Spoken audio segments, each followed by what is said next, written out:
भूर्भुवः सुवः तत्सवितुर्भरेण्यं भर्गो देवस्य धीमहि धियो यो नः प्रचोदयात्। ॐ भूर्भुवः सुवः तत्सवितुर्भरेण्यं भर्गो देवस्य धीमहि धियो यो नः प्रचोदयात्। ॐ भूर्भुवः सुवः तत्सवितुर्भरेण्यं भर्गो देवस्य धीमहि धियो यो नः प्रचोदयात्। ॐ शान्ति शान्ति शान्तिः। Om Shri Sai Ram. My loving pranams at the lotus feet of our dear Mother Sai, to whom we owe this existence. When the whole world is plunged into darkness with the outbreak of COVID-19 pandemic, our beloved Swami sent his messengers to install love, hope, and confidence. We have one such messenger as our guest speaker for today. Swami has molded his children into street lamps that provide direction to the vast neighborhood. Our guest speaker is a product of this mold. Dear sisters and brothers, I have this most pleasant task of introducing Dr. Sunder Iyer, who will share with us his reflections on the power of surrender. Dr. Sunder Iyer is an alumni of Sri Sathya Sai Institute of Higher Learning. He was in the first group of students to join Swami's college at Puttaparthi in 1979 and subsequently earned his PhD in banking and finance. He also had the privilege of being a personal attendant of Swami during his student days. Dr. Sunder Iyer not only witnessed Swami in his day-to-day life, but also was privileged to be personally guided by him. Dr. Sunder Iyer's passion is practicing and teaching yoga, and he received a gold medal for yoga from the Divine Hands in 1984 at the Sai University. Everything he learned about yoga, he learned at Swami's lotus feet and from visiting masters. His passion for spreading the message of Sai through yoga and meditation has taken him around the world conducting yoga and meditation camps. Swami will always call him Iyer, although Dr. Sundar preferred it without this attachment. Later he realized that Swami knew that his world would be in yoga, and the word Iyer stands for Integrated Yoga Exercise Research, a knowledge Swami transmitted to him to serve the community. On behalf of Sri Sathya Sai International Organization, Sri Lanka, we take great pleasure in inviting Dr. Sunder Iyer to address our devotees. At the end of the satsang, there will be a question and answer session Please send in your questions early to save time. Sai Ram.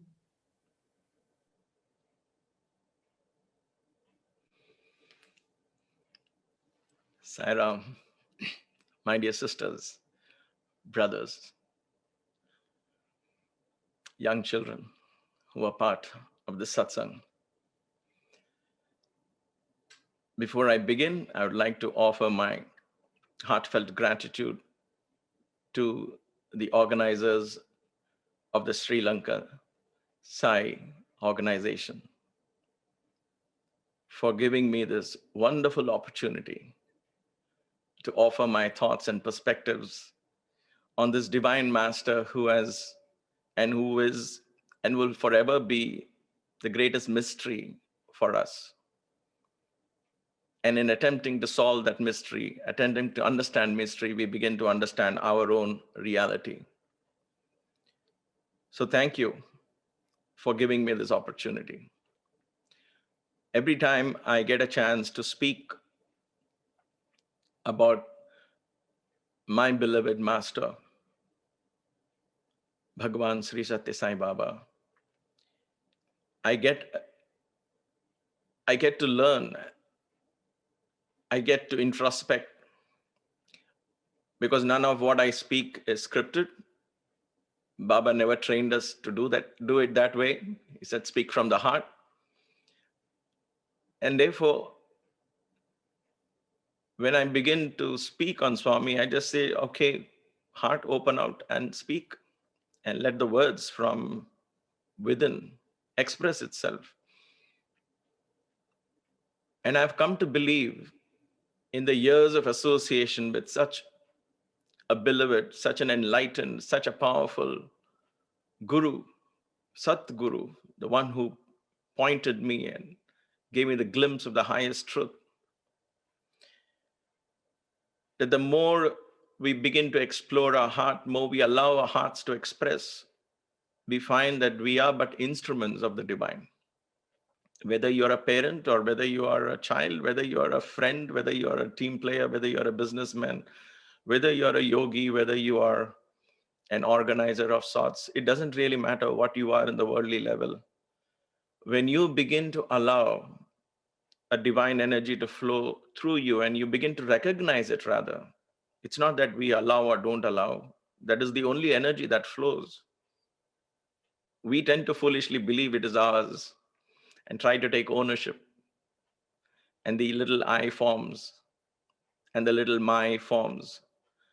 But when you begin to recognize that this was all the time the big I flowing through, and that recognition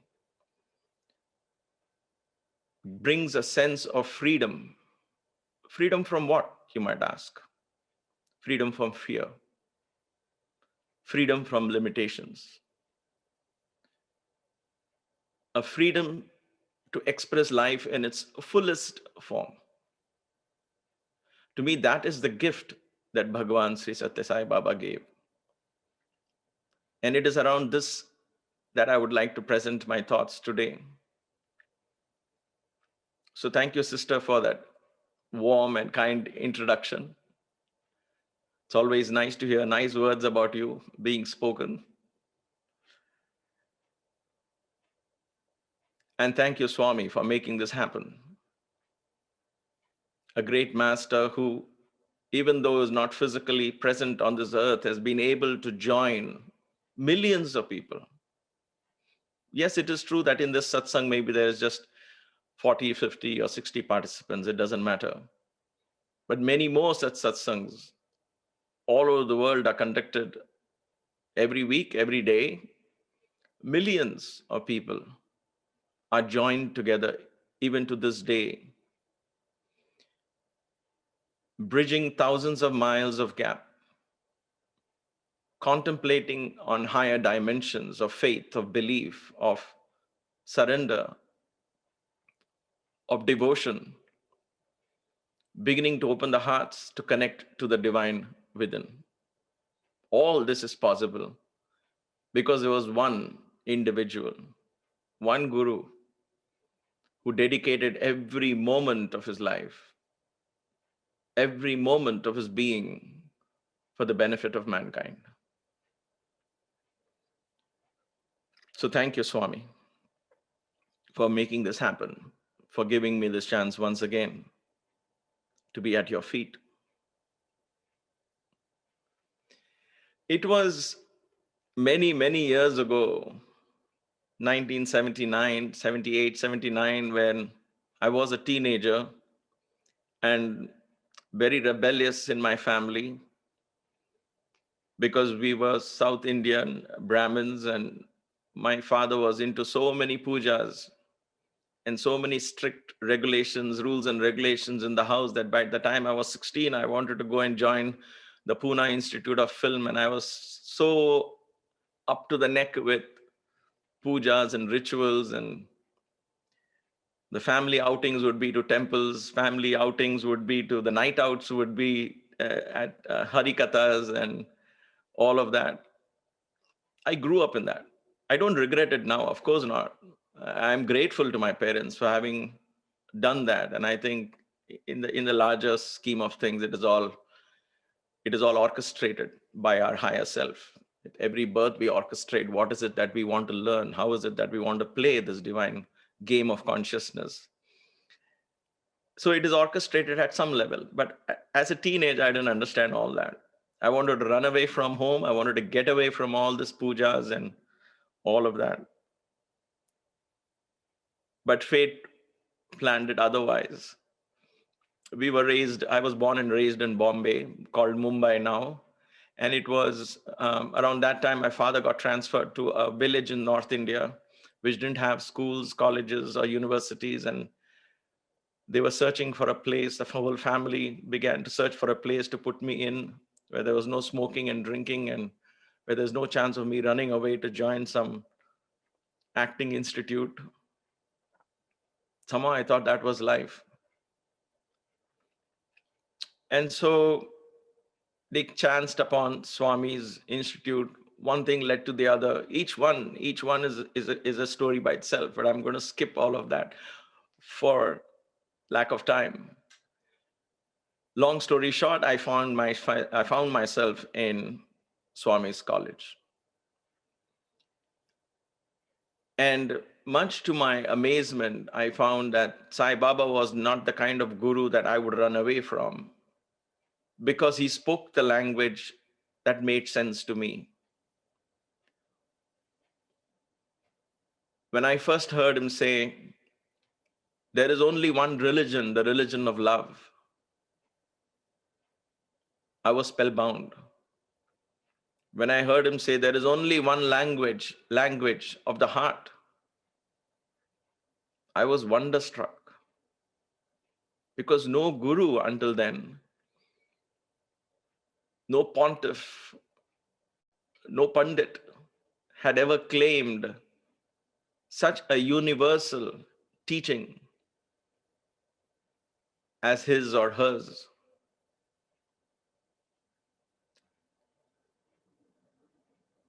There is only one caste, the caste of humanity, he said. And that blew my mind. Because when a pandit put the sacred thread on my shoulder, he said, this is only for a selected few. I revolted against that idea of discrimination. And many years later, Baba made fun of that as well. Oh, you are Iyer, you have all that sacred thread. I said, no, I removed it. I don't wear it. He said, oh, do your parents know it? Does your father know it? I just smiled.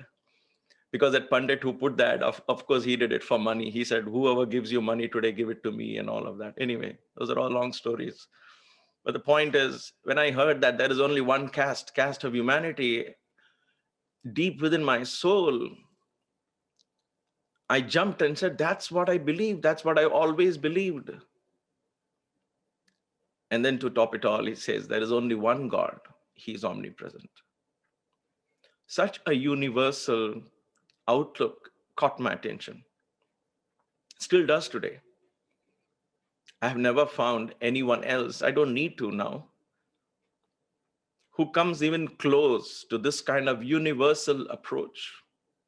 Many have tried to follow his footsteps.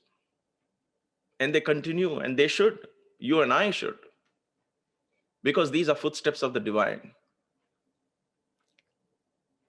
I know it is said, and I know if there are youngsters listening, they say, no, I don't want to follow someone else's footsteps. It's true. Don't follow any other normal person's footsteps that are set out with greed, fear, anxiety, ego, and a very narrow vision in life. Just because they made a few dollars or a few rupees, if you will, and bought a home or a few fleet of cars or had a big business, doesn't mean that they have understood what life is. True, they made some money. If you follow those footsteps, that is all you will get. You will get money. But when you follow the footsteps of a divine guru like Bhagavan Sri Satya Sai Baba, you need to be bold. You need to be courageous. Above all, you need to be selfless, which is not easy. And therefore, it is worth a try. Even if you fail, it is worth stepping into those footprints that he has left for us to follow. Because those footprints lead you to the kingdom of God within. It helps you realize your true inner potential. It helps you realize what truly you can achieve in life. Not what others tell you, not what religious dogmas or dogmatic principles or dogmatic practices tell you. You're not limited by your culture. You're not limited by your country. You're not limited by your ethnicity. You're not limited by your color of your skin or the language you speak or the knowledge you have gathered in this lifetime through schools and colleges. You're not limited by that. Strangely, we limit ourselves to that. But he showed us time and again that when you set out to do something, don't lean on any of these. These are but crutches that will give way one day, and you will be left with no help if you begin to lean on where you come from, or what your color of your skin is, or how young you look, or how old you look, or how tall you are, how short you are, or how educated you are, how rich you are. Now, every avatar has proved to us, every incarnation, every great master who walked the earth, whose life has affected millions of people, Jesus Christ for one, Lord Buddha for the other, Krishna and Sai. You know, when I was young and I was raised in a Christian school, my father just sent me there. My parents sent me simply because it was either free or extremely minimal fees. So it was affordable for us. But anyway, nevertheless, I'm grateful he did that, because I got an opportunity to balance two dogmatic principles that I was raised in: staunch Orthodox Hinduism and staunch Orthodox Catholicism. Is that how they say it? Because it was a Catholic school where you learn the carols and all of that. But as I was raised, I was told the story of Jesus on the one hand. And I come home, I was told the story of Krishna and Rama. And to me, it didn't make sense. I said, these are things of the past. And I heard stories of how Jesus was born as a son of a carpenter, a poor kid whose birth was not even recorded, and who was raised to be the son of the carpenter, and suddenly he becomes the son of man. I was like, give me a break. How does these things happen? These are just fantasy stories, right? Here I am trying to do something with my life. I had no idea where to go, what to do. And you hear these stories.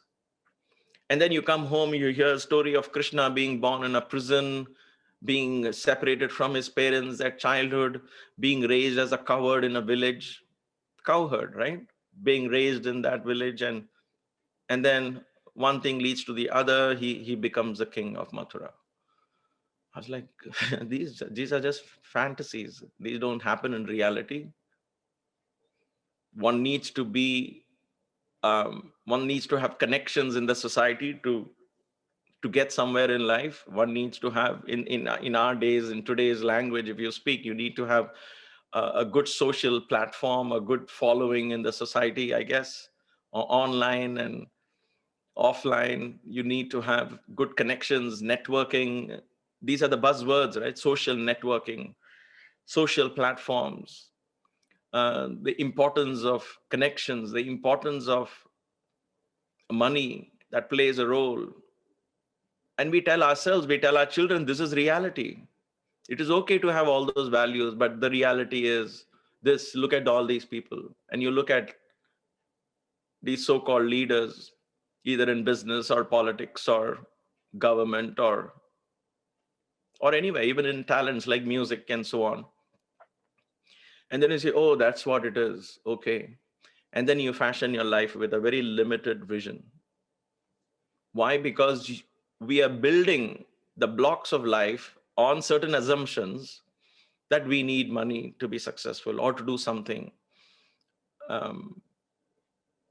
But true, yes, all those is true. I'm not going to deny that. But to say that is the only thing, without that I cannot be successful, that is where we make the mistake, right? We need to have social networking. We need to have influence. We need to be in touch with people, big shots. And so we look at ourselves, some of us, and say, okay, so my father is not very rich. I'm not from a big family. I look like this, or I am like that. My culture is this. And so, what can I do in my life? Look at those guys. They did that because XYZ, all of that, Kim, they did something. I don't come from all that. So we use that as an excuse for us to be normal and live a so-called normal life, a pathetic normal life, where we make a little bit of money. But then comes masters like these to teach us, shake us, wake us up. And that's where I'm going today with this, because it's a very important thing. If I just sit here and tell you Bhagavan is avatar, he'll take care of everything, just leave it to him and go to sleep, I'll be lying to you, because that's not how I look at this.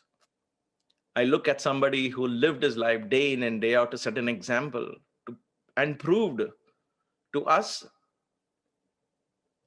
And that's why I'm sharing that with deep conviction of what I saw with my own eyes in the humanness of Swami.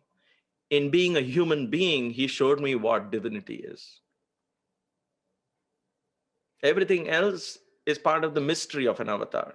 You and I can keep talking as if we know. We have no idea. We can define him as God, Kalki avatar, and all of that without even understanding what those concepts are. So I'll be very honest, I won't go there. That is another part of his personality, which is very subjective, which is very personal. You can open your heart. Some of you may be able to teach me and tell me what that is, because you would have experienced him in that form. I do too today, but I leave that to my personal, very personal experience. But what we all saw as students, what we saw in the humanness of Baba was incredible. So what did Baba have to achieve so much that he did in one lifetime?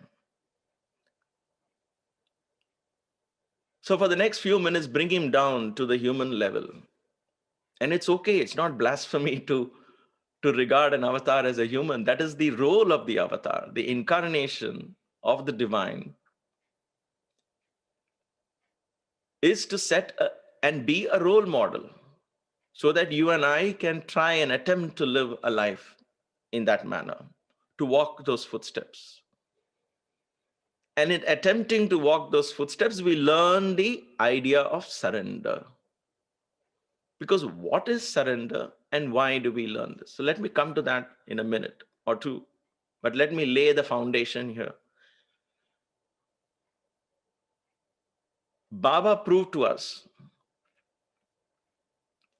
He was born in a village which was not even on the map of India. So for those of you thinking, oh, Sri Lanka is a very small country, I belong to a small place, what can I do to affect the world? Look at one teacher who was born in a village that was not even on the map of India. That means it was a God-forsaken place. For those of you who start business and you're thinking business-minded and say name and location, think of this location. And what was the name of this village? Puttaparthi. Scary, frightening name.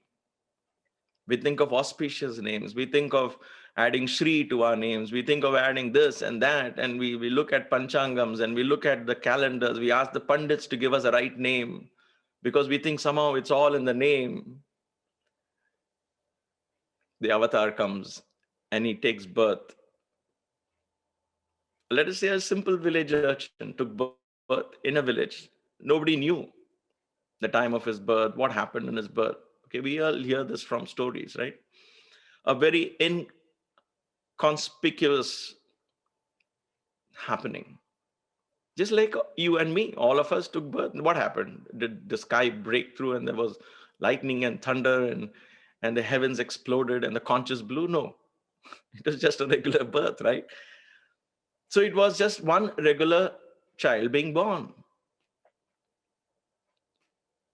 in a village that you and I would not have heard of at all. A village that was filled with snakes and scorpions. That's what Puttaparthi stands for, a village of anthills. A village cannot be reached without crossing a river that oftentimes flooded in those days. It still does today. But now, of course, we have national highways and airports and railway stations leading us there. That village is today a great spiritual center. How does that happen in one lifetime? One individual born in that village. Was he a very rich kid? Born to the village headman who had great connections up in the government then? Believe those were the times when we were being ruled by the British Raj. No, he was just an ordinary village boy. From what I heard those days from Baba himself and from his so-called friends who were in the village, they would say he didn't even have a shirt to wear. They would tell me. They still remained villagers, right? They said, oh, he's become very rich. And like that, they would talk. But then they would give us glimpses. They would say, he didn't even have a shirt to wear. He'll take a thorn and put it as a button and go to school. They couldn't come to terms with what Baba did with his life. So they didn't understand. And that's okay. Many of us don't do that. We don't come to terms with what Baba can do. We are afraid to put our footsteps there. So what we do, we conveniently put him in a picture, hang him up on a wall and say, oh, he is God, he can do, who am I? I cannot do all this. And we worship him, we sing bhajans, we wave arati and convince ourselves we are devotees and we move on, living a pathetic, normal life. And that is exactly what Baba came to awaken us from. How many more avatars do we need to wake us up? So, did Baba come from a rich family? No. Did he have great connections? No. Did he have iPads and iPhones? No. Did he have online networking? No. Did he have a social network? No, he had nothing, right? And yet in 85 years of his life in our calendar, Western calendar as we understand it, though as per the Hindu calendar, as per the lunar calendar, he lived much longer, and he fulfilled his words of being alive for 94, 96 years. But that's besides the point. In 85 years, he achieved things which will be a dream for you and me. How does one do that? I questioned this from the very first day I saw him. How does he do that? How does he walk out of his door and thousands of people quieten down, hush in the crowd, with nobody shouting, please keep quiet, Baba is coming, please keep quiet, Baba is coming. Nobody shouts that into the microphone, making more noise, ordering silence. Silence was instantaneous, spontaneous. Every hand folded looked up to him. And this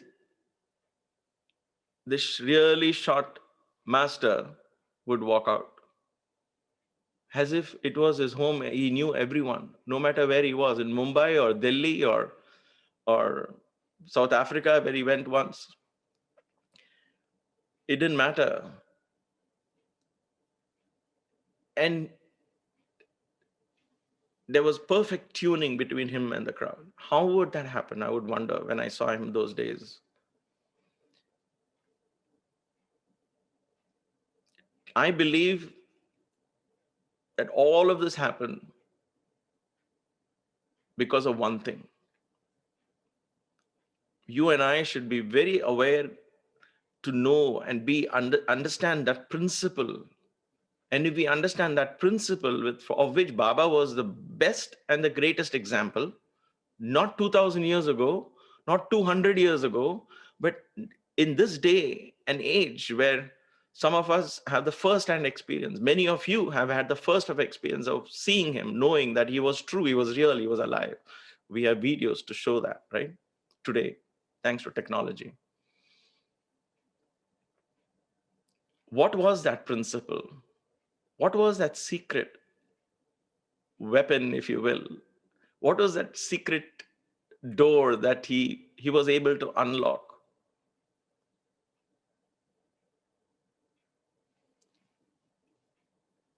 Baba asked us once when the college had just opened, and in one of those many sessions that we had, sitting at his feet and learning so many aspects of divine wisdom that continues to enrich our lives, empower our lives.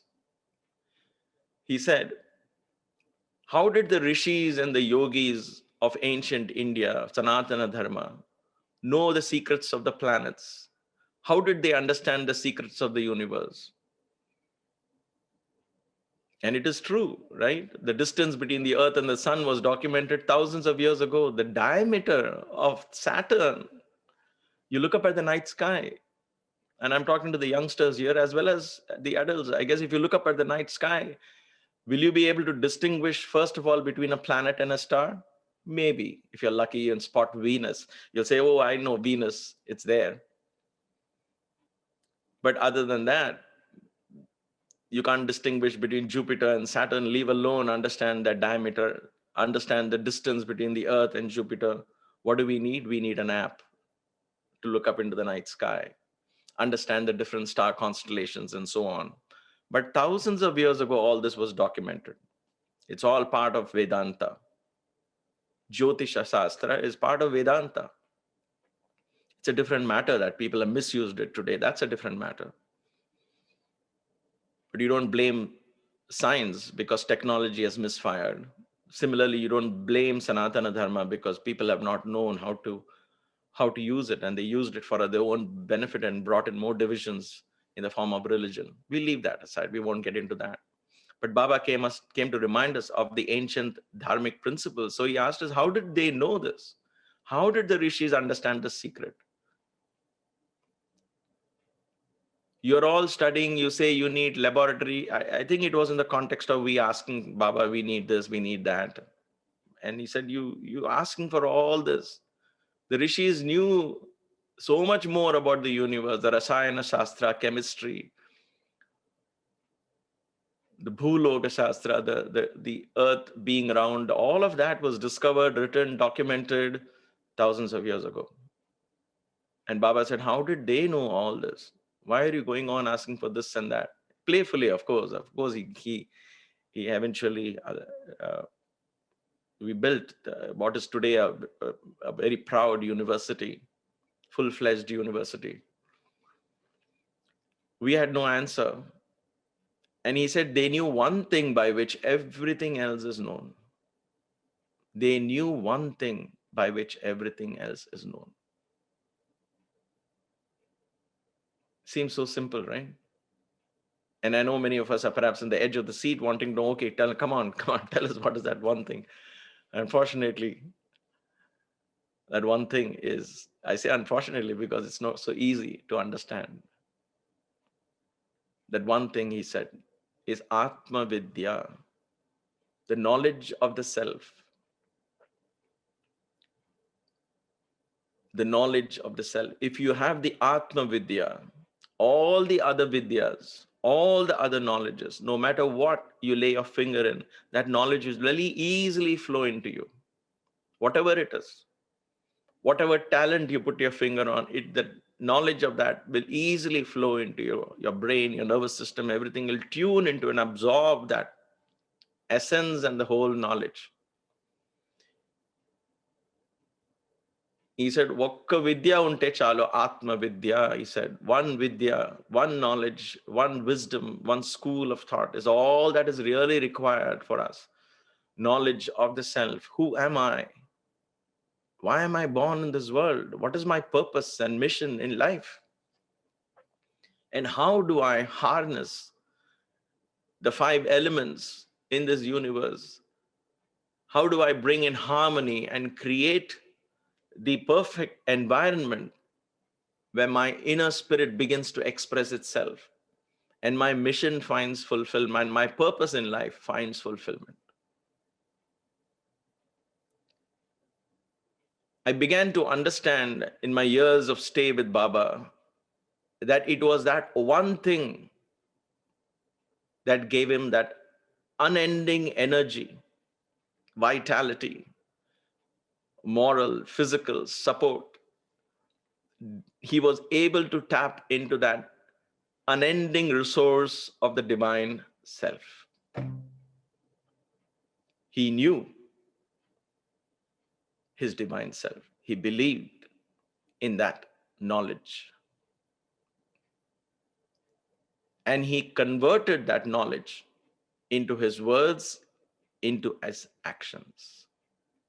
His actions spoke louder than his words. What were his actions? And I'm saying all this because ultimately we say, all right, I want to follow his footsteps. I want to do something like he did in life. And that is what is surrender. Because we have to give up these little things, this littleness that we hold on to, and allow this bigger self to take over. Sai Baba opened a university. It wasn't overnight. It was more than 15 years in the making. Started with a small school in the village, the Ishwaramba High School. Then a school for women. The first institution he opened was a college for women in Anantapur. And then a college in Vrindavan. And then a college in Puttaparthi, of which I was gratefully admitted to in 1979 as the first batch of students in Puttaparthi College. Slowly but surely, he laid the foundations of what? Of education being free. Why free?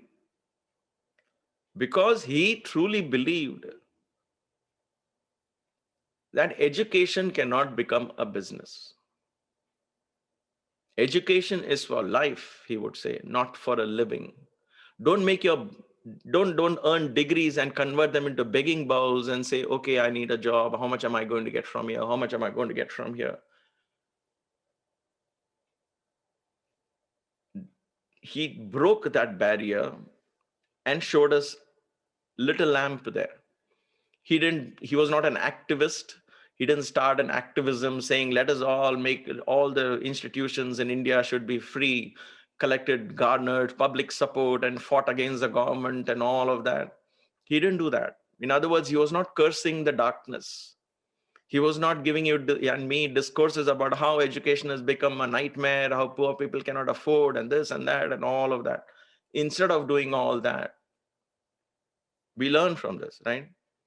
Instead of doing all that, what he did, instead of cursing the darkness, he lit a lamp.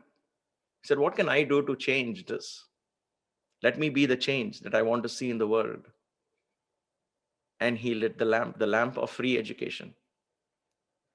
Vidya can never be a business. Can never be a business. People ask me today, you teach yoga and you do meditation camps and you're in $1 billion industry in the US, you must be making a lot of money. I said, I make more than a lot of money. He said, what do you mean? I said, I get priceless peace. That is priceless. I get happiness. That is priceless. True happiness. That is priceless. But I don't charge money because I follow the footsteps of Sai. Why is that? Because he said, this is what when I learn these lessons of surrender, I share them the way I learned. I'm not going to give you a lecture of what I would Google and make a PowerPoint on what surrender is. To me, having done PhD, to me, that was a big learning, okay? Because I had a PhD in banking and finance, commerce graduate, master's in commerce and banking, specialization, finance. So I know what is balance sheet. I know what is credit and debit. And it was a big learning for me to even come to grasp with how do you do something free and survive? How does it make economic sense? But Baba shows us the way. He said, if you put a price tag on education, if you put a price tag on Vidya, then you get only that much as your price tag. That means you're already limited, right? If you say this is worth $200, this is worth 2,000 rupees or 20,000 rupees or 2 lakhs, in our mind, we have put a limit. In our subconscious mind, we have put a limit. And therefore, that is all that you will get. True, you will get the 2 lakh worth of education, but that's all you will get, nothing more. The teacher who teaches, if his eye is on how much am I making out of this, then the energy and the wisdom that will flow through him or her will be only limited to that much. So it becomes a job. But with Baba, it was very different. He said, education is not a business. So he set out to be an example of free education. And over the years, it became a university. Thousands and thousands of people, young students, boys, girls, irrespective of caste and creed and community and all of that. There's no room for all of that in Baba's family, in Baba's vision. Because like I started with, there is only one caste of humanity. There's only one language of the heart. Only one religion of love. Thousands have passed without paying a single rupee as a fee to the university. And yet the university survives. How does that happen? Hold on to that thought. Because in the power of surrender, you're not going to lose something. You might lose a little bit, the littleness. But then what you will get is so much more, without even asking, without even desiring. That is what Baba has proved to us. Surrender to the higher self. Allow the higher self to guide you. Allow the divinity in you to guide you. Allow the Atma Vidya, the knowledge of the self, to present a vision for you in your life. Follow that vision fearlessly, mindfully, selflessly, without thinking, what is in it for me? How am I going to benefit? How am I going to survive? How will I pay my bills? Those are the little fears that hold normal people back. Leaders are made of a very different mold. And spiritual leaders, are even more different mold. And avatars, of course, Baba is the finest example. And then he started a small dispensary, as we call it. Those days, it became a very small hospital up in the hill behind the ashram, which later today is a super specialty hospital. He said, medicine cannot be a business. You are helping somebody who is sick. Don't put a price tag to that. Doctors have to serve, just like teachers have to serve. They create leaders. They have to have that vision. Free hospital. To this day, so many open heart surgeries, hundreds and thousands have been done. And not just surgeries, right? There's so many now. There's a whole university and an institution around it. It's even after I've left in the 90s, it's grown to so much, and so many more hospitals are following in the same lines that Baba set out. Free education, free medicine, free food. In Baba's birthdays, hundreds and thousands would come and he would say, let us give them free food. The point here I'm making, how did he manage that? Of course, most of you are thinking, but he had all these donations and so he did that. Anybody can do once you get donations. And I want to correct you there, because I was part of the Central Trust. My father, who later on became an ardent Sai devotee, and Baba gave him a job, not a job, I mean a chance to serve in the Central Trust. He was also an accountant in the Central Trust. Money was just enough to run the ashram, just enough to run the colleges. When we became lecturers in the university, after our PhD, our first batch, I taught for a few years, about 5 years or so. Baba called us and said, if you don't mind, he said, look at the humility that he had. He said, if you don't mind, I may not be able to pay you full-time salary. Is that okay? And we cried.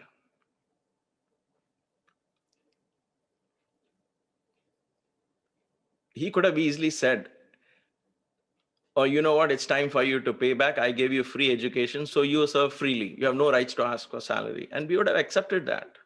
We'd have said, yeah, of course. We just want to learn the joy of free teaching and all, whatever it is, right? But he didn't do that. He said, I wish I can pay you full salary. But right now, we have to look at the others who have families, other lecturers who have come from outside. They're not like you. They may not understand Swami so well. So is it okay?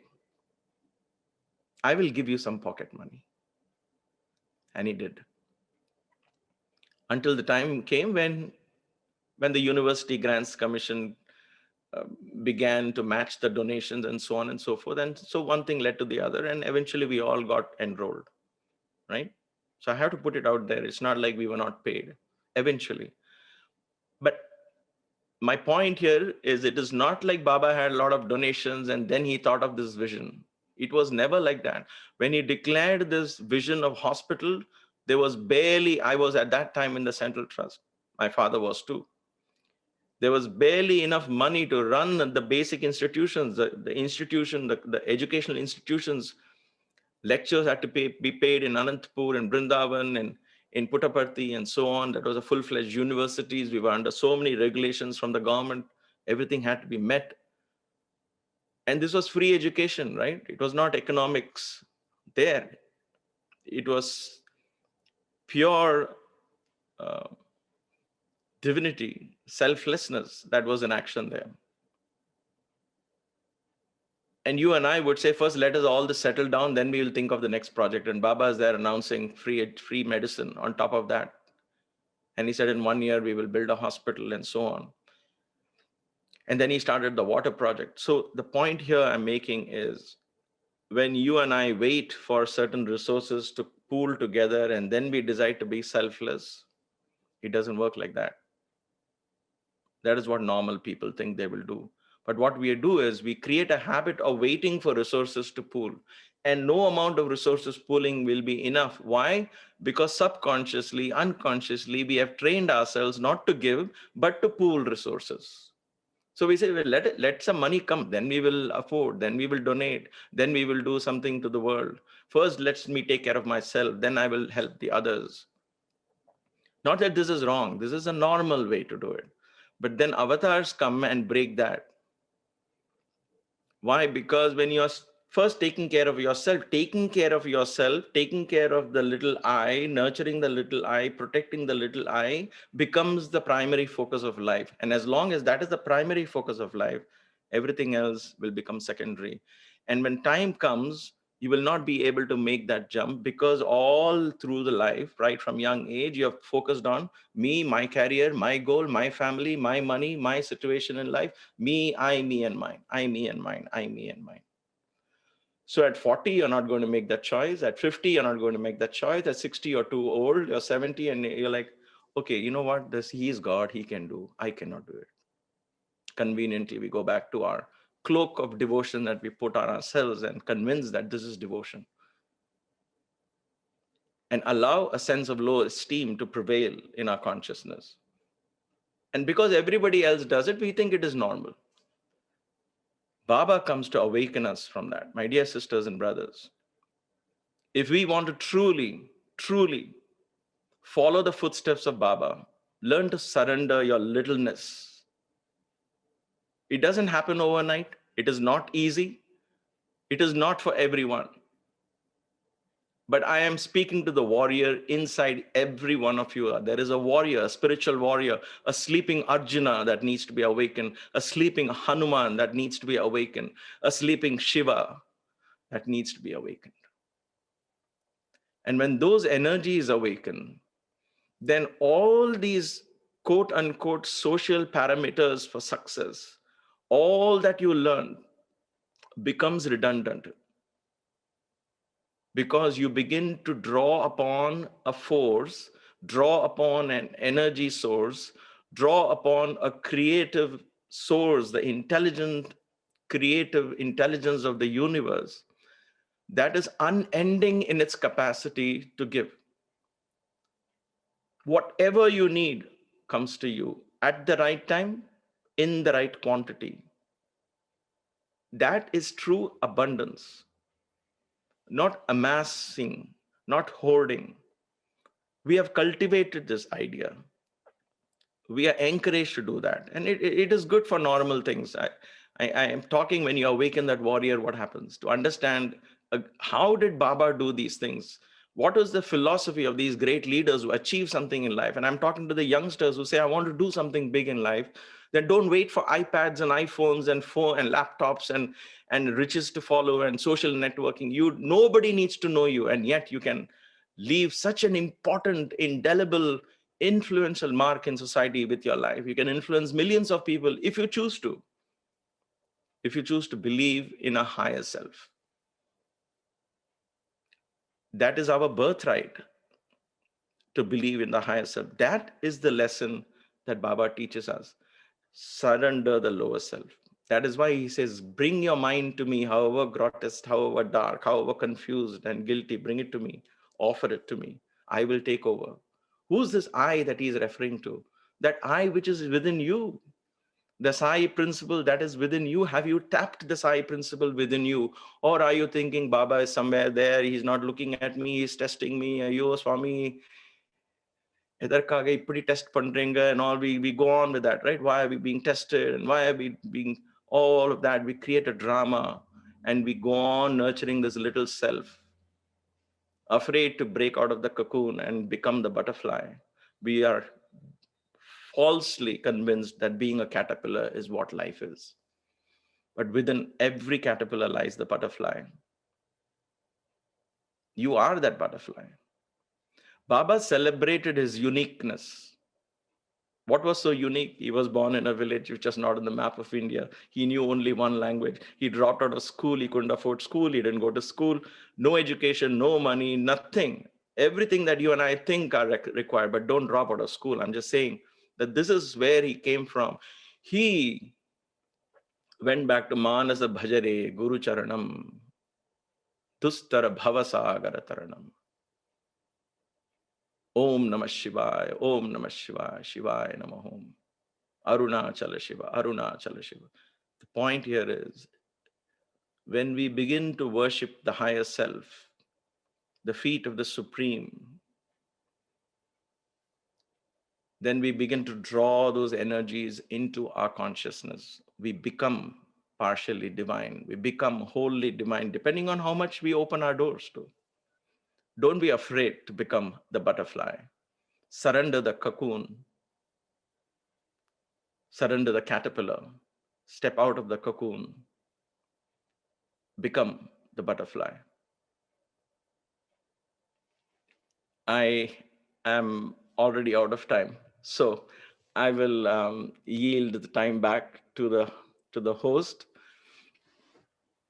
There is so much to learn in Baba's life, my dear sisters and brothers. So if you have any questions, I don't know how you take it from here. Sairam, Sairam. I have a question in front of me.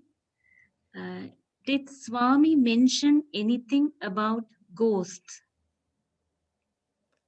About ghosts? Yes.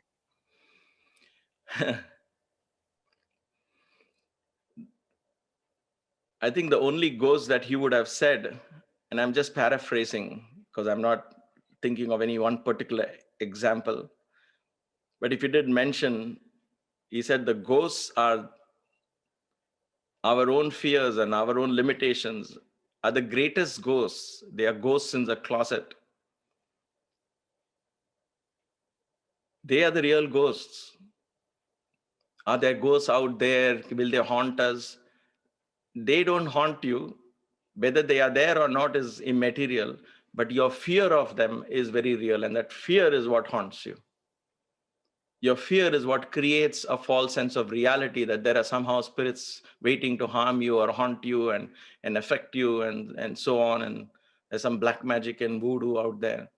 All this is exploiting your fear.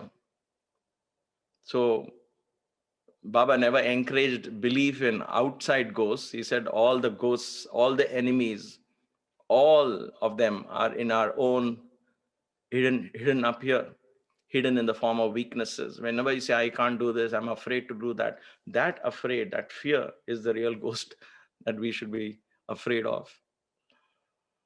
I hope that helped. Thank you, sir. The next question is, world is an appearance where God is immanent. Advaita principles taken up by our beloved Lord Sai says, you and I are God. He also said God is latent in us, but patent in him. We speak of surrender, which in fact was propagated by Swami. What in fact is this surrender? To whom is a surrender, and what do you surrender in the context of one God? Wills the indweller as a word goes is within? It's a beautiful question. Beautiful question. And I think I kind of touched upon it. So let me revisit that thought. In the context of one God, who is surrendering to whom? The lower self, which is an illusion that we have created, surrenders to the divine self. In other words, we are unraveling this illusion and going back home. Surrender is simply going back home. Just like at work, you finish your work at the end of the day, you shut down the computer and you say, oh, I'm done, I'm going back home. That is surrender. In other words, you're giving up the little self. I give up being Sundar. I begin to be Sai. The Sai Tattva is no different from the Brahman, no different from Krishna consciousness, no different from the Buddha, the enlightened one, no different from Christ consciousness, no different from the Allah, the formless, no different from this formless, infinite cosmic intelligence. Baba is an example of Vedic truths that every individual, you and I, have within us, the Sai potential. Why do we say Sai potential? Because he's an example right now you and I can relate to. We can call that the Krishna potential. We can call that the Christ potential. When I begin to allow the Sai within me to express itself, divinity within me to express itself, when there is no more room for fear and doubt, when there is no expectations, when the self begins to freely begin to give and experience a deep interconnectedness with all elements around you, in you, outside you. When I say elements, I mean earth, water, fire, air, and space. That is what we learn. That is what I teach every day as part of yoga, as part of the Kaivalya Marga classes. Please see them. They are all free. Everything is available on YouTube free, following this very basic teachings of Baba and Vedanta. We are learning to allow a higher self to take over. That is the surrender. The surrender is giving up the lower self, giving up our limitations. Then when the higher self takes over and the higher self begins to operate through you, you begin to tap into that divine energy, the Sai within. That is not an overnight thing. That is a learning one has to consciously engage in every day, and then slowly expand that learning every time, every moment, every action, every thought and word and deed. And it's not easy, because everything that you study in school, everything that you watch on television, everything that you otherwise indulgent is teaching exactly the opposite, nurturing the little self, protecting the little self.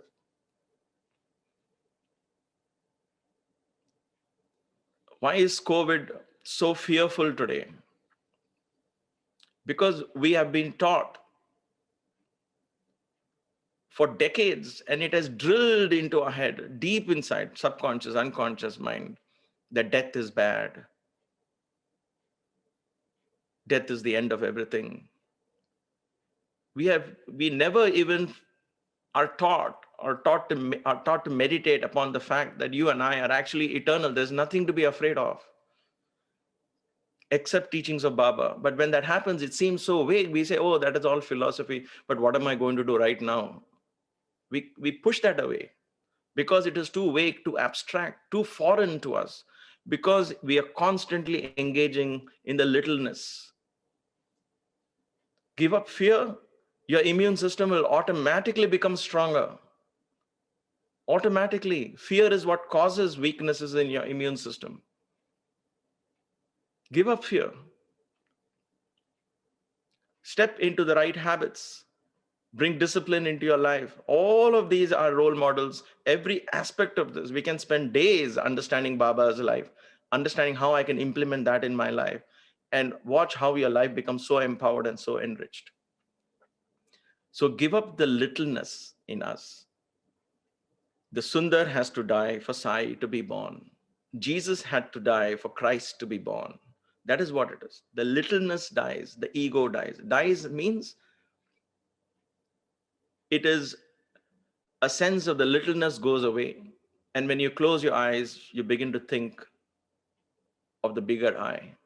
Hanuman was asked this question: what is your relation with Ram? He said, when I'm in my body consciousness, and I think, but I am the body. Well, I mean, this seems more real. And he said, when I think I'm the body, then I consider myself as servant of Rama. When I associate myself with my emotions and feelings and bhava, then I think I am the devotee and Rama is my God. But when I close my eyes in meditation and I go deep inside and I touch myself, then he and I are one. So we have all the three are expressions of that oneness. Baba would tell us, and in that context he shared with us. He said, when you identify yourself with the body, think you're the servant, serve Swami. That is also an expression of oneness. For you, it might appear different, but that is a one consciousness playing this role. So it is always, was, is, and forever will be the Advaitic consciousness, Ekam Sat Vipra Bahuda Vadanti, one truth as expressed itself as the many. We begin to enjoy the game when we understand this play of consciousness. Then we play our role. If it's a role of a beggar in this life, I will enjoy playing the role because I know the real me is not the beggar. The real me is not the lame. The real me is the supreme Shiva consciousness from which all avatars emerge, all avatars go back to. Shivoham, Shivoham, Shivoham, Shivoham. Thank you for that wonderful question. Thank you, sir. The next question is, you were kind to speak on Atma Vidya, to know the self, leading to self-realization. How does surrender play in the path of self-realization? Again, without surrender, there is no self-realization. Somewhere we begin to assume surrender means you're surrendering to somebody else. That is not surrender. That is not even devotion. Now, we think that is devotion. That is not devotion. When you surrender to somebody else, let us say, what does that mean? Because this question implies that we have an understanding that surrender is somehow surrendering to God somewhere, some God is somewhere up there, or Sai Baba is somewhere there, and we're surrendering to Sai Baba, and he somehow runs our lives. It is not like that. It is not like that. Surrendering is, there is a little lamp that is lit in the darkness of the night. Why is that little lamp lit? Or let us say you put your ceiling light on, or your light in the house on, night light, whatever it is. Why do we light that lamp in the night? because it is dark, correct? So the lamp is lit. When the sun rises in the morning, does the lamp has any more work? Does the light in your house have any more work? No. Why? Because the sun has risen. A greater light has begun to flood your house. So what do? You surrender the smaller light. You put off that switch. You can still hold on to and put on the lights. That is called electricity waste. That is no use. That light is not going to make any difference whether it is on or off. Why? Because the sunlight is already flooding your home. So the little light, the little lamp becomes redundant. So surrender is understanding that awakening of the Sai within, the sun within. If that divine sun awakens, the little Sundar has no role to play. He becomes redundant. He does not die, he becomes redundant, useless, an empty vessel. So the flute that Krishna plays is empty, and therefore Krishna is able to play the flute. So surrender, without surrender, there is no self-realization. That's why surrender is highest in bhakti, surrender is highest in jnana, surrender is the highest form of expressing, allowing the higher self. If you don't surrender the little self, if Sundar still wants to express being Sundar, there is no room for Sai. Sundar has to go to sleep for Sai to be awake.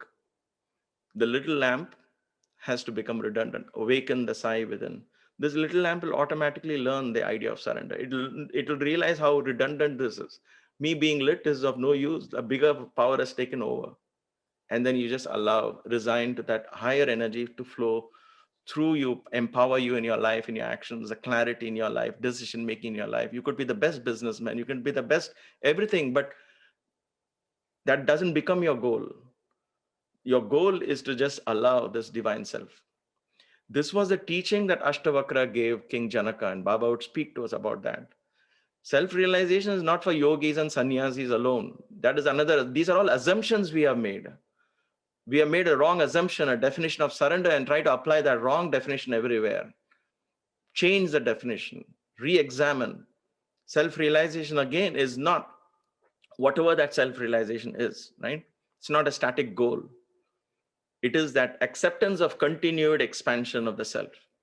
Forever learning, forever expanding.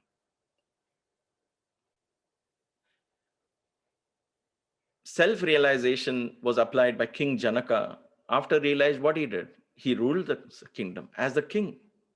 Arjuna, what did he do after self-realization, receiving the greatest words of wisdom from Krishna? He picked up his bow and fought the war. He didn't say, I've realized the truth. Everything is Krishna consciousness, and walked away from the chariot. No, Krishna said, now that you have understood, pick up the bow and fight, because you're not the doer. Understand that, you will be a better fighter in the war.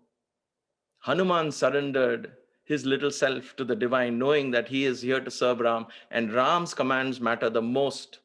So he allowed the energy of Ram, the teachings of Ram, the power of Ram to flow through him. And what that did, he sat down in meditation and went into a cave? No, he jumped and did more. So today along with Ram, we have Hanuman next to him. That is the power of surrender. Surrender gives you the right course of action, brings out the mission in your life, the purpose of your life.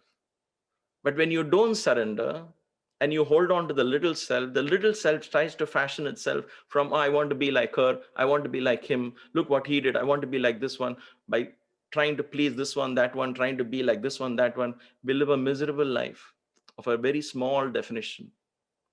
I want to be God someday. I want to realize someday. Someday it will happen. Who knows? God will help me. But I still hold on to my little self. It doesn't work like that. You have to let go. Start saying, I am God. I am God. I am not different from God. Start saying that. Baba gave us this mantra on November 23rd, 1983 or 84. On his birthday, he said, this is the best gift I can give you. Start saying it. I know you and I would think, but that's all too abstract. It's not practical. But when are you going to find it practical? You will never find it practical. Start saying it. Start saying it. Slowly you will harness the energies of divinity inside your thought, inside your subconscious and unconscious mind. I am God. I am God. I am not different from God. I am Akhanda Parabrahman, I am Satchit Ananda. Grief and anxiety can never affect me. Fear cannot touch me. I am ever content. I am God. I am God. I am not different from God. When are we going to say that? We wait and say someday Baba will give us self-realization. That is our subconscious mind playing games with you and pushing this thing away, thinking, I don't know what that means. Because we have a weird idea that means a sannyasi in the cave, not able to function. Somehow I lose my family. Somehow I will great, all these things will fall apart and I will be in some weird world. It doesn't happen like that. It doesn't happen like self-realization is. Think of Arjuna, think of Hanuman, think of Swami. I mean, he's a perfect role model. I don't want to give any other role model in today's day and time age, because I've seen what a self-realized soul can do in one lifetime. Look at Sai Baba. You will understand what self-realization can do. You can affect millions of people's life, change the course of history if you wish to. If you wish to. So that is true surrender. Without that kind of surrender, nothing is possible. So there's no self-realization, because the higher self has to learn to be born if the lower self has to be surrendered. Thank you again for that question. Thank you, sir. The next question is, can you please share one of your cherished moments with Swami? Oh my gosh, there are so many of them, so many of them. It's very hard to point to point a finger and say this is one of my most cherished moments. But there was once when Baba put his arms around me. When I thought of Hanuman and Ram hugging Hanuman, then he put his arm around me and said, "You want to experience that?" He asked. I said, "Yes." And he said, "Stand up," and he hugged me. To me, that is a very powerful experience. There is another experience when in Mumbai, when he as he was going down to speak to, I don't know, 60, 70, 80,000 people gathered there. And as he was going down, he just looked at me and said, "Iyer, come with me." I followed him to the stage. And then just before stepping out to the main dais, he looked at me from behind the curtains and said, "You have to speak before me." And I was literally a nervous wreck because I had no idea what to speak. And that crowd was so big. And of course, speaking with Swami next to you, you had to be very careful of every word. You can't say something amiss because it is Baba. And so I went and sat, and I was completely, what do I speak? What do I speak? What do I speak? I have no idea how to even start a talk. And then I went to touch his feet just before, because they announced my name. I went and touched his feet. I looked up and he put his hand on my shoulder. He said, "Don't be afraid. Speak from your heart." What is that to be afraid? And that's it. That is what I mean. I'm saying this from experience. When you suddenly, it clicked, that moment it clicked, oh gosh, just let the heart flow. What is in the heart? Divinity is in the heart. And when that happens, suddenly I got the if you call the idea of how to do this. It clicked at that moment. It was this divine grace that made it happen. So there are many such divine moments, many such priceless moments that I look up to and learn from them. There was once when Baba spoke about fear, and there was one lady said, "I saw a vision of Baba and I was afraid." And then I was listening to that and I said, how could a lady be afraid of a vision of Baba? You should be ecstatic, right? How could you be afraid of Baba when he appears to you in your vision? And at that moment, I looked down upon her. And I'm making this a very short incident. 2 weeks later, Baba was walking up to the stage. He called me. And in the Purnachanda auditorium, there are huge curtains. They overlap each other for about 5, 7, 8 feet, I would think. And so he wanted to clear the curtain and walk like this through that outside. He held my hand and went into the curtains, literally through the two overlapped curtains. And I was supposed to speak that day, so I was already nervous. He caught my hand and took me into that curtain. For a moment, he stopped. We are caught in between the curtains. It was dark. Not pitch dark, obviously, but it was dark.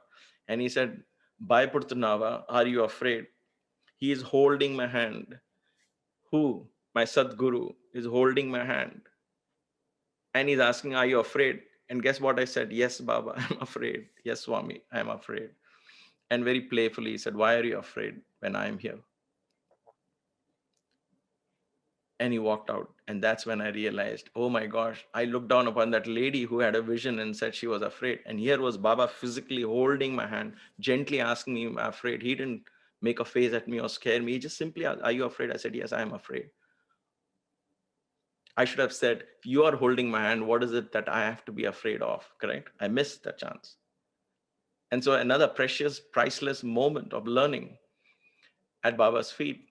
It never ends, even to this day. Every time you think you got it, then life spurns around and gives you an experience and you're humbled and you're like, oh gosh, how did I not see that coming? All right, learn and move. And again, something else happens. You slip and fall and then you say, oh gosh, how did that happen? You begin to learn. And that's what self-realization is, constant learning, constant expanding of the self. So thank you for that question, but there are so many such beautiful experiences. These came to my mind at this point. Thank you very much, sir. There is another question. What is the yoga you would recommend for Bal Vikas children? We understand that you are a yoga teacher. Well, Bal Vikas children, the age group would perhaps be from 3 and 4. See, yoga has many aspects to it. There is a physical aspect, there's a mental aspect, there is a spiritual aspect. Not that these are watertight compartments, they are all interlinked. So when you're working with the body, you are working with the mind and the spirit as well. That's a training of yoga.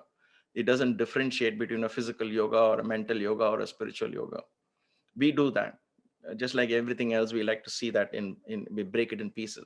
But yoga approach is very holistic. For younger children, I would suggest that have regular hatha yoga practice. Start doing asanas. Except of course, if you're 3 years and 4 years, it's not recommended because the bones are very soft. You need to be at least 9-10 years. So 10 years plus would be the ideal age to start. For children entering puberty, that's the perfect age to start yoga. I started yoga in the age of 9 or 10 when my parents would send me to a Vyayam Shala, as they call it in Mumbai. And I began to learn. And so I never have looked back since then. I'm past 60 now. I don't look back. And for those of you who are interested, you can join me for my every morning. We do classes, which will be evenings for you. Of course, you may not be able to do it online, but they're all recorded and all versions of yoga are there for beginners level, intermediate, advanced level. We have just started this year Hanuman Yoga and Maruti Yoga, which builds a lot of strength and aerobic capacity. All this was part of regular lifestyle in those days, but we don't do that. So I draw upon Hatha Yoga and practice all of these. And that's how I teach them. So children can start with simple asanas and begin to practice. For those of you who know some yoga and who can teach them, I would suggest start teaching them balancing poses for younger children, especially. When the body learns to balance, and this applies to all age groups, but especially to children. When the body learns to balance, the mind begins to focus, learns to focus. Because otherwise, say just concentrate, focus, all that doesn't make sense if you're just applying, wanting the mind to focus when the body is all over the place. So balancing poses like the tree pose, the mountain pose, are great exercises to teach children, because make it fun. So when they practice tree pose and the variations in tree pose and so on, not only their body becoming strong and the leg muscles are being toned, but the mind and the brain gets the idea of, aha, this is what balance is all about. And so at a very unconscious level, the idea of balance gets planted in the mind. And so as they grow, you will never go to extremes of any kind. You will always, the tree sways, right? But it never falls down. So it's okay to sway if in a stormy situation in life. It's okay to do this, but you never fall this way or that way. So there are of course exceptions of trees that eventually fall. We all have to fall at some point. So don't take it literally. But the point here is learning to balance is a great way to bring and teach equanimity to children. great way to teach concentration and focus to the children. So balancing poses are a good way to start. Simple balancing poses on the feet, and then of course, if there are youngsters in the Sai circle who know handstands and make all those fun things, and all of that can be part of that. The younger age group has more fun with yoga than the older ones. I hope that helped. Thank you, sir. We have another question. You have spoken of Arjuna and surrender and him realizing the self. Is Arjuna a Jivan Mukta? I see these are I wouldn't know. Honestly, how do I know what Arjuna did? What we are going by what was documented. So obviously Arjuna and all of those living in and learned from the highest, from Krishna himself, there is no doubt that he was a realized soul.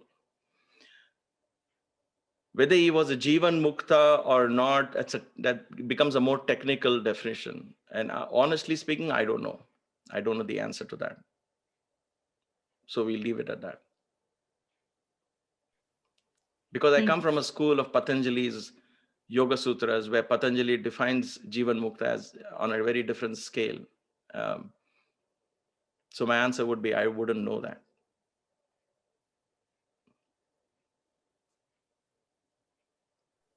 Thank you, sir. There is another question here. People are worried about opening the Sai centers due to COVID situation. Kindly advise on this.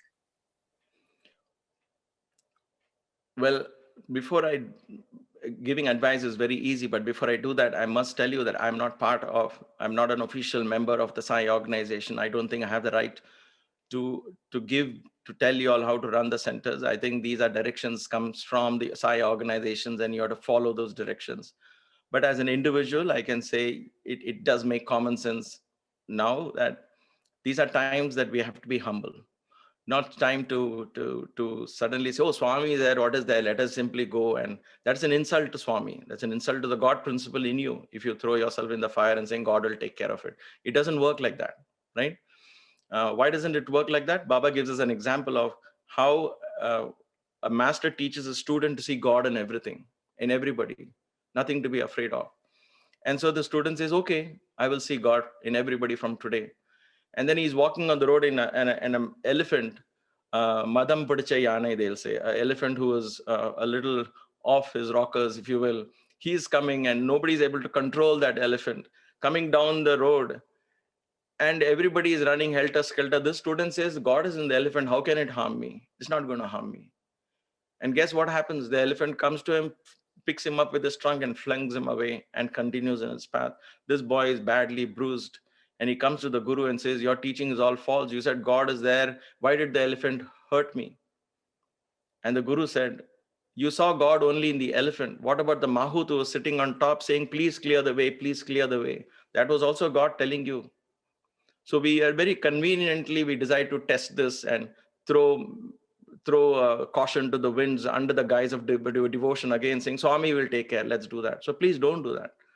If your entire life has been spent in that complete idea of surrender and the self, then your immune system will be very high. But when it becomes convenient, don't apply the Swami principle and say, Swami will take care, nothing will happen, let us all go to the center.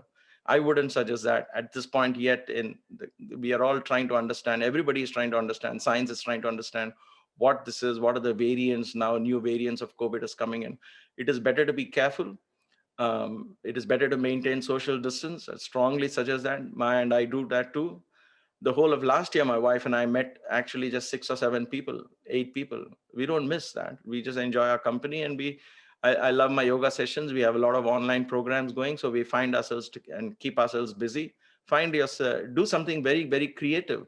This is the time where it's time to be humble in that sense and let the universal forces calm down. And so having said that, listen to the directions and please obey the directions that come from the higher echelons of the Sai organization and follow those. and they are all doing their very best. Everybody wants to go back to normalcy, if you will, quote unquote, whatever that normalcy is. But it will take time. This is not an easy time for everyone, especially for those of us who are so used to socializing, and especially children who want to once again go out and play and mix with everyone. Maybe you have to find alternatives for that. So that would be my 2 cents worth of advice.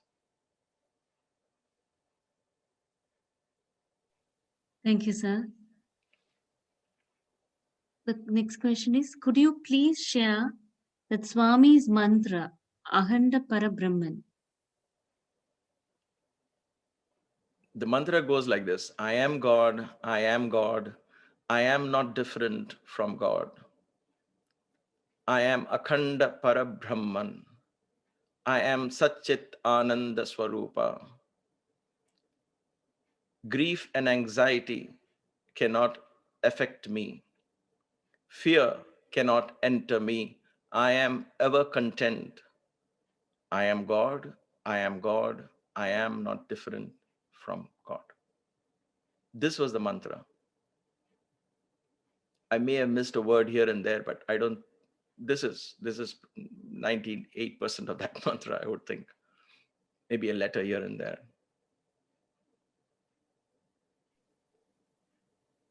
Thank you, sir. We have one last question from a young adult.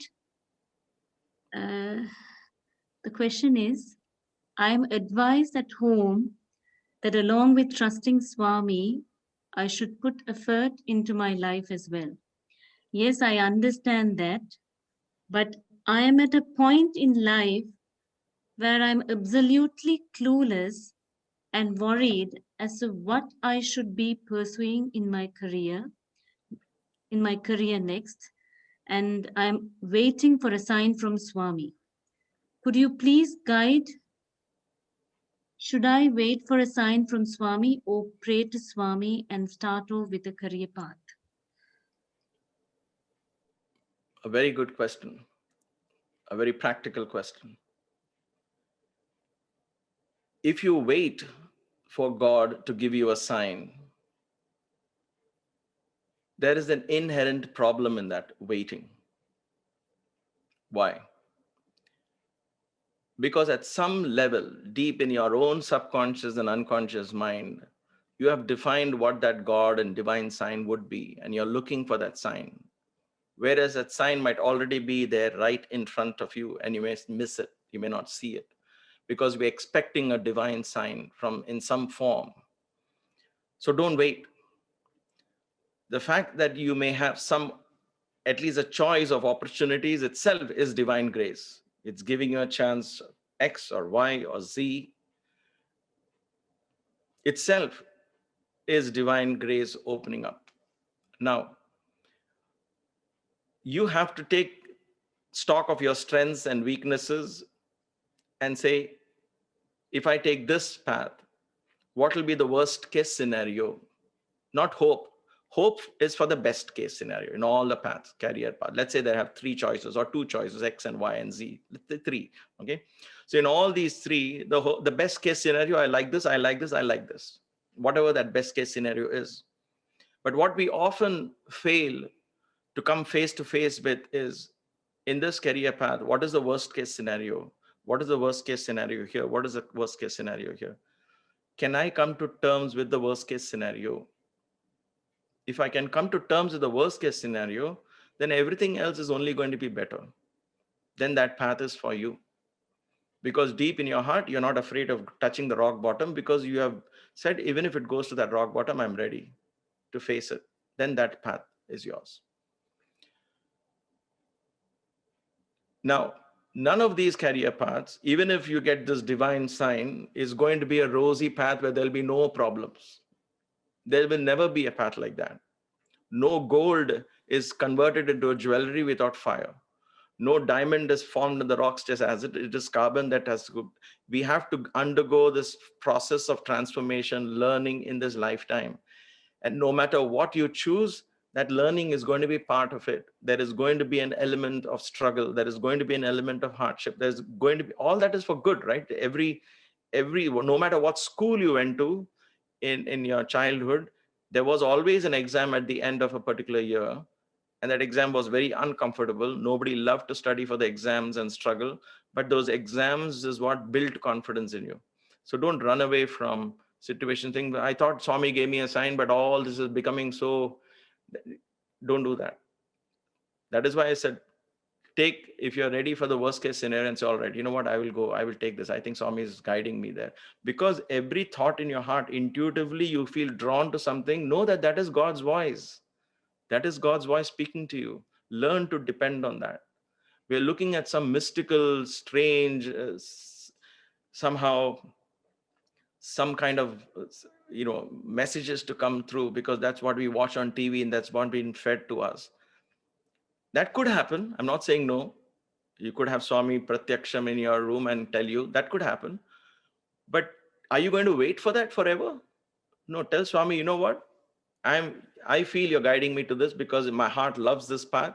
I feel right now everything is guiding me to this. If I have to learn something very valuable in life, let this path teach me, and dive into it with no fear, with faith and confidence. And that path will teach you whatever it has meant to teach you. That is the path for you. But when we think somehow Swami has to guide me, we are telling ourselves, I don't want a path full of trials and tribulations. I want it all rosy and nice. That's never going to happen. Krishna, with all the Pandavas, look at that. They had Krishna on their side, and yet they went through all that, because that is part of life. It's a lesson for us. The fact that he is with you is what is most important. That fact that you have. So trust Swami and jump into the career that you, in your intuitive heart, that you love, that you'll say, at this moment, I think I find fulfillment in this. Take that path. That is your intuition guiding you. That's your higher self guiding you there for a particular purpose. Go through that experience. Don't be afraid of that. That is God showing you the path. And please don't put chits in front of Swami because you're unable to take decision. Baba has made a joke of this. He said that is not even devotion. That is your lack of decision making. Know that fact that this house should I buy, or this house should I buy? Ask yourself. You will intuitively lean to one house. Know that is God guiding you for whatever reason. Take that path. There is a lesson to be learned in that path, and it always turns out to be a blessing. Always. Whenever you believe God is guiding you and you take that path, that belief is never wrong. Trust me, because He can always stop you, right? It won't. That belief is never wrong. You have to hold on to that and say, let the storms of life face. I'm ready to face in this path. Let me go through it, because this is what I want. I love to do. This is who I am truly. This will be where I will find my true expression. Then you take that. Don't take a path because somebody else is making more money in that path and you want to be like that person. Then you're compromising on who you are. Ask yourself what you want to do in life. That is your divine self waiting to express itself. Allow your uniqueness to find its expression, whatever it may be. Whether it is singing or painting or dancing, or whether it is business, or whether it is being economist, whether it is politics, ask yourself, is it what I truly want to be? If I want to make a change in the society, in my country, can I go into politics? If that's what's driving you, if I want to help people in medicine, that's what should be driving you, not somebody is driving a car, I want a car like that, therefore I should take a medicine. So those are greeds and little things that are driving you towards that career path. That is the ego driving you. When you listen to what you truly want, that is your divine self speaking to you. Listen to that voice. Don't be afraid of that voice. You will always find a great blessing in your life. And you will automatically be a role model for your people, for your kith and kin, for your family, for your community, because you have followed your heart. And look at every single leader in life who has made his life worth living. They followed their heart. They followed that true inner intuitive voice of guidance, the divine voice, not the voice of fear or greed or ambition. So listen to that voice. Good question. I hope what I said helped. None of these are easy, but they are paths, all available to us. Thank you all for your questions. I really appreciate it. Thank you. Thank you very much, sir. We have one final kind request. We would love to hear a bhajan from you. I will sing a couple of stanzas of the sloka, which is one of my favorites. I won't have time to sing the whole thing, but it is called the Nirvana Shatakam. The 6 verses of the Song of Liberation, but I'll sing 2 of them, because this is very much in line with what Baba taught us. Baba stands for very much the essence of everything that you and I are in this path for. Our belief in the divine, our faith in the divine, whether it is devotion or knowledge or seva, whatever we are engaged in, ultimately, we are trying to allow the higher self to express itself. And we need to begin to say, I am Shiva, I am Shiva. Shivoham, Shivoham. That Adi Shankara gave us such a beautiful song as a young child. He blessed us with. This to me is the essence of Swami's teachings. So allow me to share a couple of those verses. I've not sung any time in Zoom meeting first. This is my very first time. So I'm going to try and see how this works. I hope with Baba's grace, it will, so bear with me. And also I have not learned music. All I learned is just singing at Baba's feet for so many years. And so it is bhajans that have inspired me, that helped me to put 2 and 2 together when it comes to the technicalities of singing. But bhavam matters the most. I would like to share the screen and simply put Swami's picture. So if I'm allowed to, can I do that? Yes, sir, please. Okay. Thank you.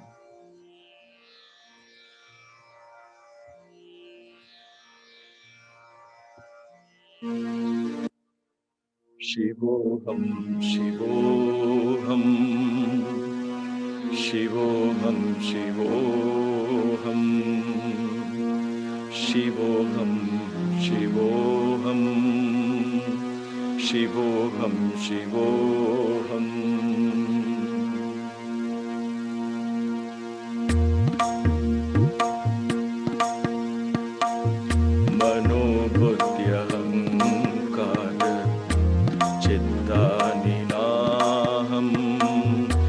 च श्रोत्रजेह्वे न च घ्राणनेत्रे मनोबुद्ध्यहङ्कार चित्तानि नाहं न च श्रोत्रजेह्वे न च घ्राणनेत्रे. I am not the petty mind.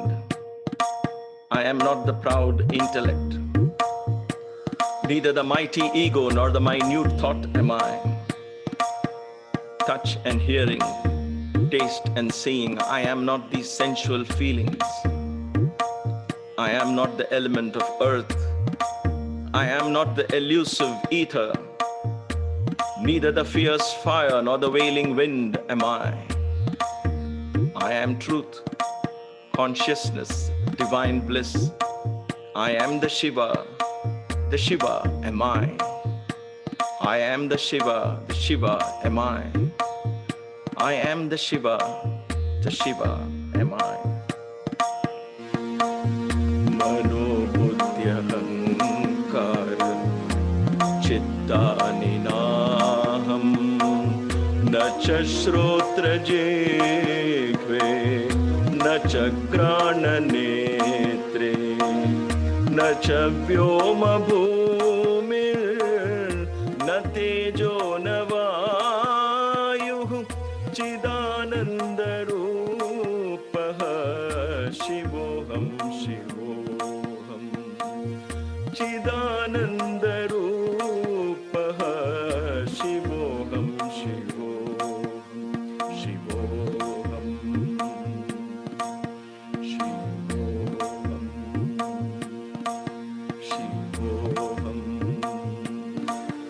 न च प्राणसंज्ञो न वै पञ्चवायु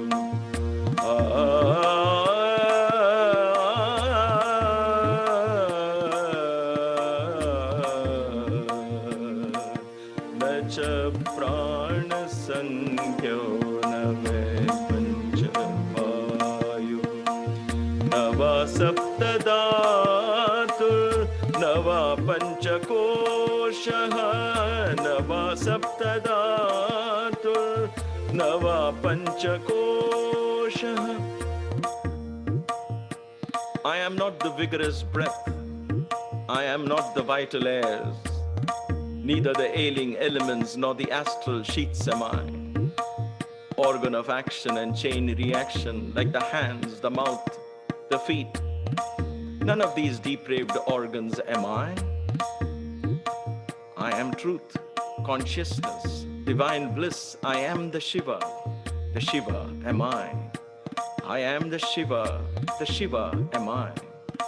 I am the Shiva am I.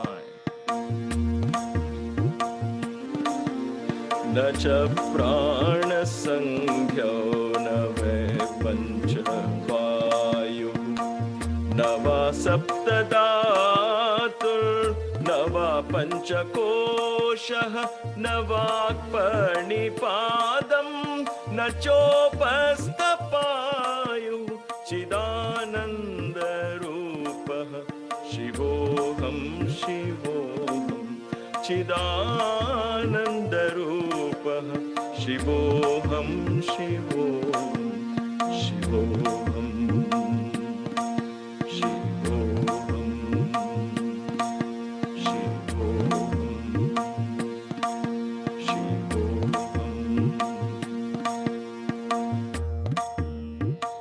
Let every day, let every moment have this mantra resounding deep in our unconscious and subconscious minds. Shivoham, Shivoham, Shivoham, Shivoham. And let us offer every thought of ours, every action, every word. Let us make that worthy of offering it at the feet of Sai. Sai Ishwaraya Vidmahe Sathya Devaya Dhimahi Tanna Sarva Prachodayat Tanna Sarva Prachodayat Tanna Sarva Prachodayat.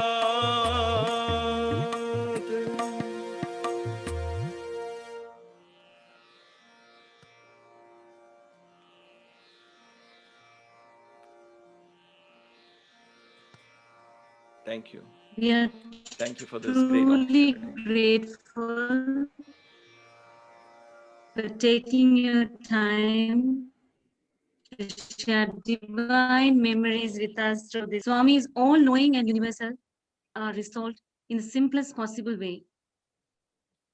We thank you from the bottom of our heart for bringing out this aspect of Swami very lucidly. Thank you. On behalf of Sri Sathya Sai International Organization, Sri Lanka, we pray to Bhagavan that he will continue to use you as his instrument to serve mankind. We will now conclude the satsang and will go for closing prayers.